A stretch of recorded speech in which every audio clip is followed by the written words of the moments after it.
Hi, this is Francisca. This is my mid-crisis life. I'm very uncomfortable. Okay. So I was thinking about some stuff last night while I was in bed, and I wrote it down because I always think about stuff when I'm in bed and then can't remember any of it by the morning. So I'm gonna, instead of trying to remember everything, I'm just gonna read what I wrote here. Okay, so I got a job. Yay. And it's funny that as soon as I went through a period of figuring some internal things out, and that really kind of dark period of like really struggling, anybody that has watched these videos will know, and I kind of had that moment of clarity, that moment of inspiration. Yeah, as soon as that happened, it's interesting that things just suddenly started to move, yeah, in a couple of different areas. But the thing that I want to talk about is this job, right? So, yeah, I got given a job, and the thing is that a lot of people are like, yay, that's amazing. I'm so happy for you. It's a really good thing. But in all honesty, for me, I'm not really 100% sure how I feel about it. And I think there's a lot of different reasons for that. So I think that a lot of my hesitation comes from just that kind of like those more like juvenile feelings, those kind of more on the surface, superficial level feelings of like, I don't really want to have to work 9 to 5. It's not fair. I don't want to be in the system. Once you're in the system, you can never leave. This is not something that I feel I should have to do, those sorts of things. So that kind of like, all those things that I've been talking about, those kind of like lack of gratitude, injustice, it's not fair, why me kind of feelings, right? But I think also there's something in it that feels a bit like a loss. So,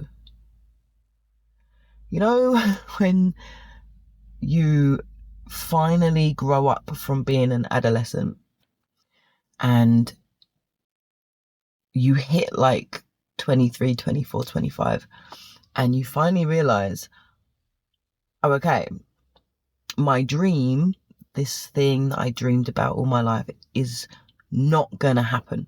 I'm not gonna be a world famous singer.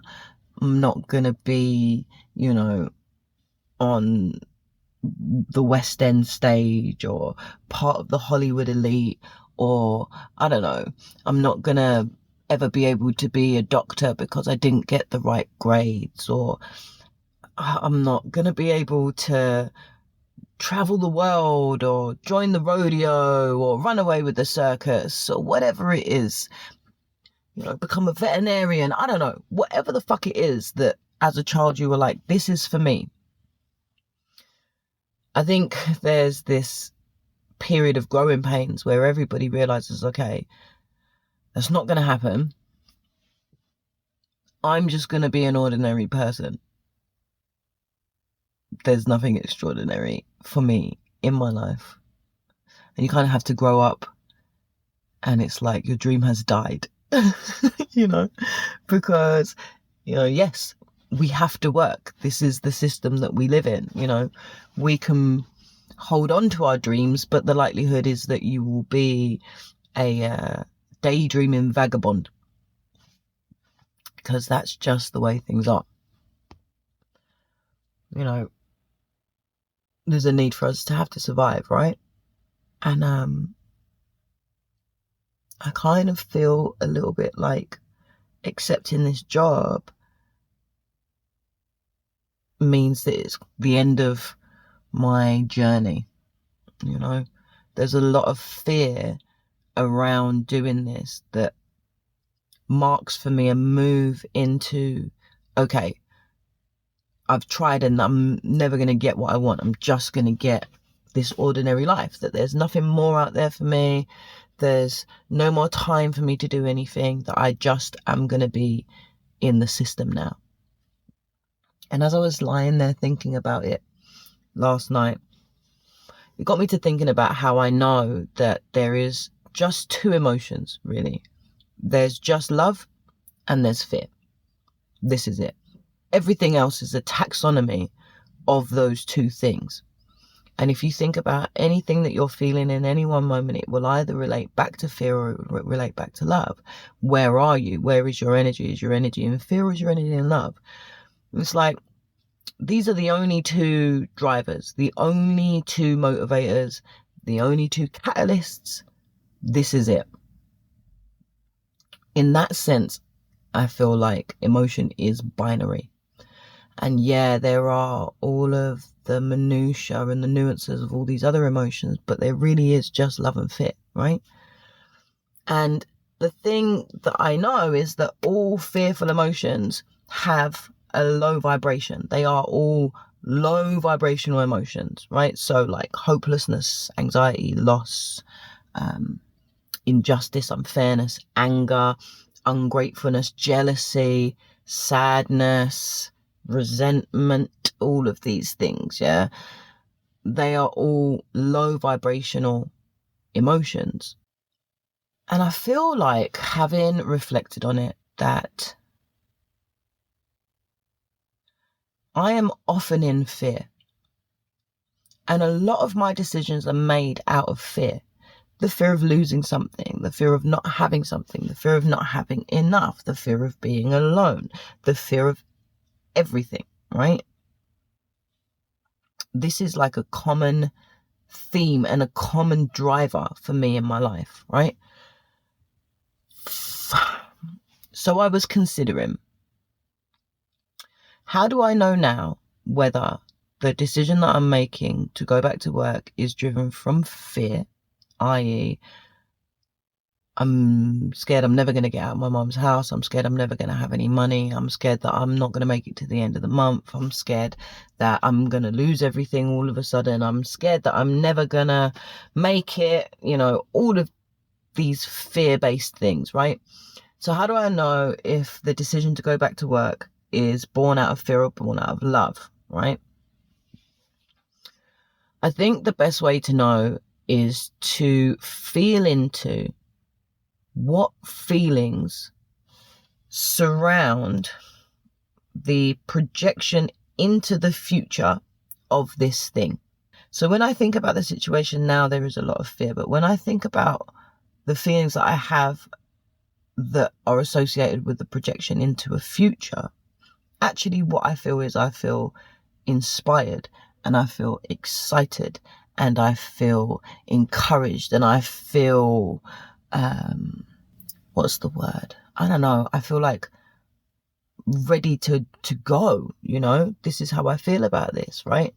I feel like a lot of that comes from the opportunity that potentially could be presented.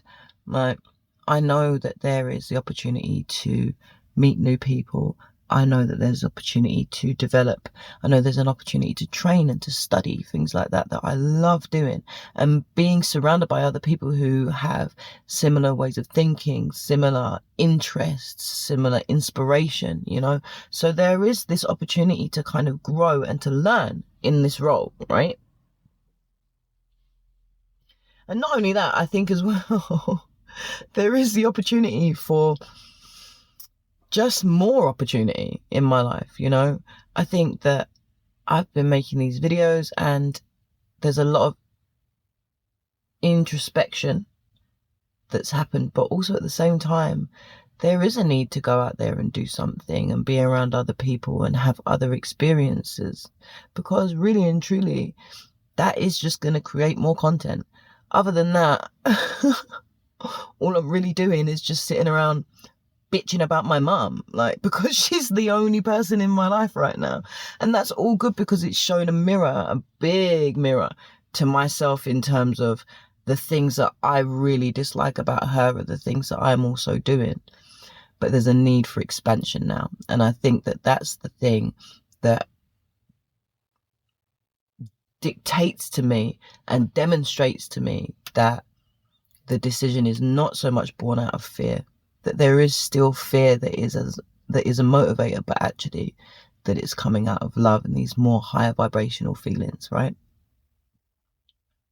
And the funny thing is, this is what I asked for. I asked to be around people. I asked to be introduced to people. I asked to be able to find people that I can work with. I'm not going to find them in my house or at the library or as a member of my family or current friendship group, because if they were there, I would have already fucking found them, wouldn't I?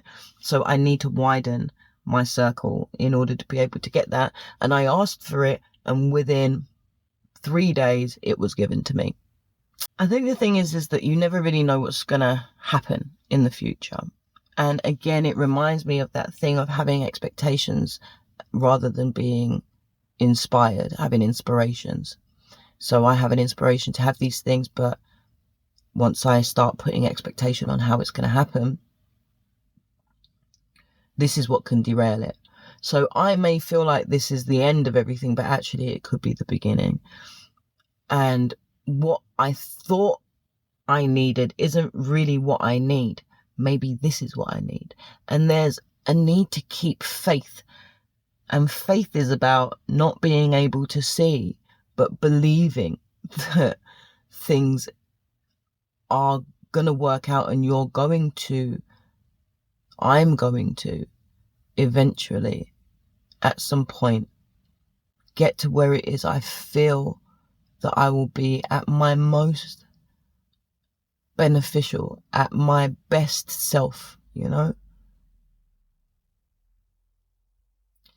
And the thing that's really important is that, people talk about manifesting all the time, right? I'm going to manifest £1 million. Okay, cool. Well, number one, you're not going to manifest £1 million just sitting in your bed thinking about £1 million. There also needs to be action that follows those things. And the action will be dictated by the feeling. And the more that you feel positive things, the more that I feel positive things, the more that I feel inspired and encouraged and excited and all of those other feelings, the more that I feel that, the more that I will resonate at that level, and the more that I will bring things into my life that resonate at that level. Yes, okay. That's my thought. That's my bedtime thoughts. So yeah, things that I feel grateful for, because gratitude is such a high vibration. And I don't want to think, I want to feel things that I feel grateful for. What do I feel grateful for?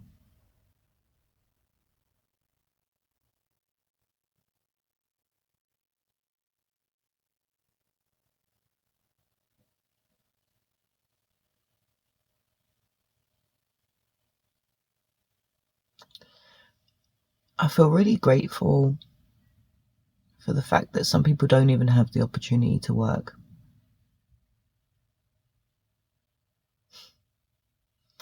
And yet I've been given this amazing opportunity